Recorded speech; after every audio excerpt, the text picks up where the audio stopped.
Live from Waterford and Dungarvan, this is Waterford at 1 News.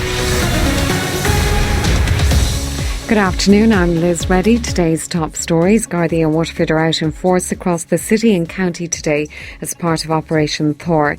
Minister of State John Halligan says there's no issue surrounding the conditions of the €5 million capital spending for the Waterford Airport runway extension.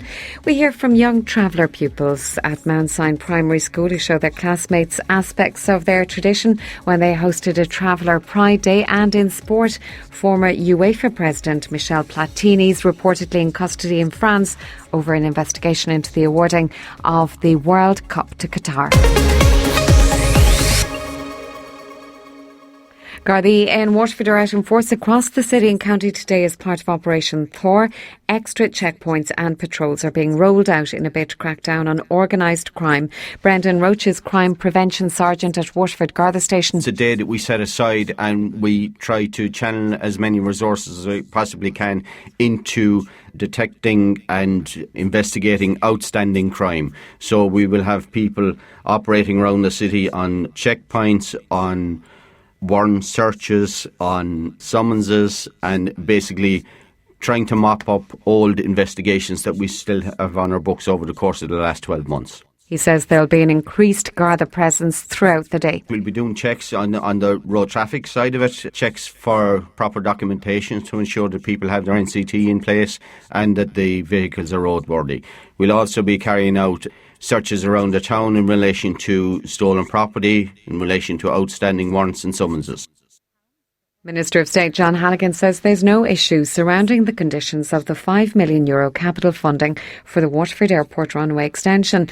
There have been calls for flexibility by the department in relation to the airport being able to demonstrate that the project can be delivered for the estimated amount of €12 million. John Halligan says all parties involved are happy with the deal. Shane Ross and myself met the airport board and we met businesses involved in it. And that's only a few weeks ago, and they're adamant that it's sufficient. What they need is just €5 million and no more. That's what their ask was, and that's what they got. If they'd have asked for more, they probably would have got it to finish the runway, but they didn't need that. And since then, I've spoken to the airport board and people that are involved in this, and they're more than happy. He says it's now important the planning issue be dealt with and the airport can get on with building the new runway. The conditions that the government have set have been more than acceptable by the city manager and by the airport board and the investors. Planning permission now will go in. I know there are some negotiations with individuals living near the airport taking place. The money is there from the government. I had that copper fastened by the Minister for Finance during the week. The politicians are out of this now. The business now is between the airport board, the investors, the councils, and the sooner we get through that process, we can go out to procurement and let's get the runway built. The Environment Minister said the government's climate action plan is both sensible and fair. Some of the key elements of the plan include the elimination of non-recyclable plastic and an increase in carbon taxes. The Climate Change Advisory Council is to meet today to consider the effect climate change will have on the state's finances. Minister Richard Bruton says for the plan to work, accountability and responsibility is key. This is about a change of mindset. By giving each sector a carbon budget, you are telling them that they have a responsibility in their area to deliver, just as the building sector or the agriculture sector or the transport sector, we allocating a responsibility across those sectors. So I think that will mean that you can't just say, yeah, I'm in favour of this in principle. You also have to show that you're making the changes that will deliver it. Businesses in Waterford City say they're eagerly awaiting development of a shopping centre on Michael Street. The developer behind the project, Falcon Real Estate Development, says it's likely to start before the end of the year in tandem with the North Quays. Brian Tynan, the owner of Phelan's Pharmacy on Michael Street, says there's a danger of standing still while the wait continues. There's definitely an element of kind of flux at the moment in the city in terms of businesses coming in that are looking to try and get things going. Do they do it now? Do they do it medium term? Do they do it long term? And do they get the plans in place now to be ready to move on things in, say, 18 months when you'd be hoping development will be complete? Or will they just wait for 18 months for completion and then start to get wheels in motion then as well after that? So without a doubt, there's an eagerness to try and get things going. Unfortunately, if you're kind of standing still and nothing's happening, you're kind of almost kind of going backwards. Jim Flash Gordon owns businesses in the Apple Market and on Patrick Street. He says the shopping centre holds great promise. It's huge square footage for shops looking for large profile. With that, they've already started work on Browns Lane to make it two-way, and then building a 500 capacity car park between Browns Lane, Johns Lane to attach to the Michael Street car park. So it's all positive from us, from the amount of footfall this is going to generate from this area in the city. Traveller culture and history was celebrated at a Waterford City School recently. The Waterford Traveller Community Development Project partnered with Mount Sion Primary to mark Traveller Pride. It's part of the Yellow Flag programme, celebrating diversity, promoting inclusion and challenging racism. WLR's Sinead Ahern has more. Since I started the Yellow Flag, I feel more confident about travellers, and they're learning more about me, so they knows my background. They're probably more my friends now. They knows what I'm all about. Tom Delaney is in 6th class in Mount Sion Primary School. He was involved in the Traveller Pride Day. Today we're doing Travellers Pride Day to celebrate all travellers. We've been working very hard with the past few days to pull this off, and it's looking very good. A lot of people learning about wagons, how to make tin cups and stuff like that, and they're enjoying it. Karen O'Reilly is a community development worker at Waterford Traveller CDP. She says children were embarrassed to say that they were travellers in the past. And especially my generation, like in school, it's something you would have nearly tried to hide, the fact that you were a traveller. But now things has changed so much. Like you have a traveller shouting from the crowd, I'm a traveller, which I never seen when I was growing up. People used to have to hide the fact that they were a traveller. I think the school's approach is making them feel, even though they're different, they're still the same, they're still equal, which is very important. These students from St Saviour's in Ballybeg were proud to show off their pony. Michael Riley, 5th class. I'm Luke Connors in 5th class. We're bringing in our pony to Traveller Pride Day.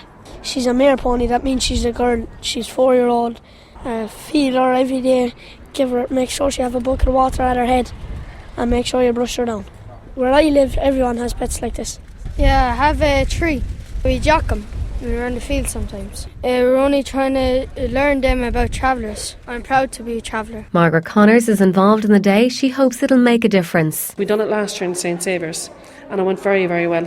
And a lot of people have come back and said they never realised the stories they heard, the way life was years ago, that it opened their mind up to so many different things, and it made them realise that there is more to a traveller than we just walk out.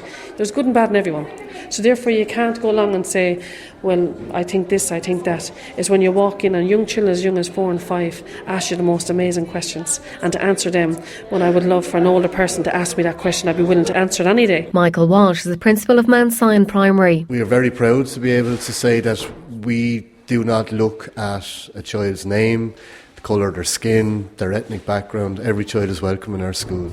We have traditionally been a school that has always hosted traveller children and are happy to do so.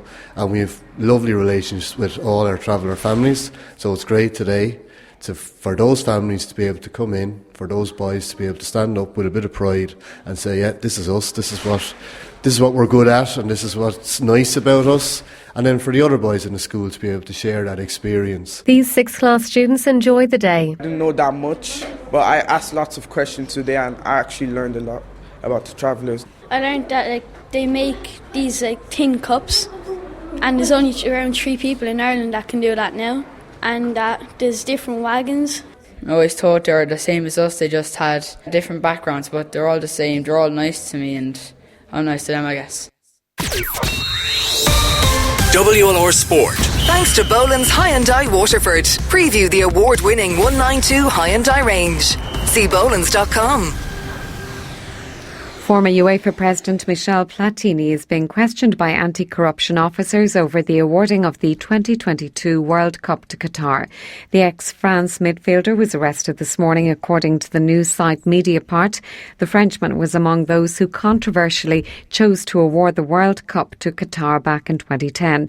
He's always denied any wrongdoing.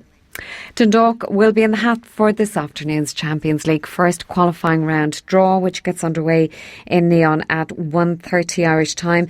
Vinnie Perth's side are seeded, so they'll avoid the likes of Celtic, Rosenborg and Bate Borisov. Cork City, Shamrock Rovers and St Patrick's Athletic will all be in the draw for the first qualifying round of the Europa League. Tipperary GA have confirmed that Patrick Bonner-Maher has ruptured his cruciate ligament and will miss the remainder of the championship. The two-time All-Star landed awkwardly during the win over All-Ireland champions Limerick on Sunday. He was stretchered off and a scan late last night was carried out and confirmed the news that the 29-year-old will have to undergo surgery. Carl Barrett will undergo a scan later this evening to assess the extent of his hamstring injury, and a further update should be known later tonight. The Premier face Limerick again in the Munster final on Sunday, June 30th. Waterford clubs are being encouraged to host a social evening for the GA World Games next month. 100 teams and 1,300 players from 7 continents will descend on the WIT Arena from July 28th to August 1st for the event. County Vice Chairman Sean Michael O'Regan is appealing to clubs to get involved and welcome the teams to Waterford on Tuesday, July 30th. All these visiting teams, there's going to be over 90 teams coming from all over the world to play Gaelic games in WIT for that week, and the ask is to kind of have a social occasion on the Tuesday night from about 7 o'clock until about 9:30. That clubs, especially the clubs that appeal for the clubs in the city, to do a twinning, as it's called, you know what I mean? So kind of we just say, for argument's sake, a team from Australia or New Zealand or Spain or Brazil or somebody like that it goes to your local club in your area and you show them some of your own, you know, the culture, some of your history of your club or whatever, but really just to, I suppose, put out the hand of friendship and welcome, I suppose, that all these clubs that are coming. Waterford's Jessie Barr has retired from competitive athletics. She made the final in the 400-metre hurdles of the 2012 European Championships in Helsinki. She also made the London 2012 Olympics that same summer as part of the 4x400-metre relay. But since then, a series of injuries curtailed her progress. Her best of 55.93 is still the second fastest on the Irish all-time list. Over 3,000 runners will descend on Waterford on Saturday morning next for the annual WLR of Waterford Viking Marathon. There are 4 races with the full half quarter and the new relay event this season. Race director is Joe Cawley. Absolutely, yeah. The preparations are going well at the moment now. As always, I suppose I'm like all sporting organisers. I suppose I'm looking for volunteers and stewards as well, if possible at all, for next Saturday. Also, in around 9 o'clock or anywhere along the route, if you could come out and support us, it'd be great. Sports news on WLR brought to you by Boland's Waterford.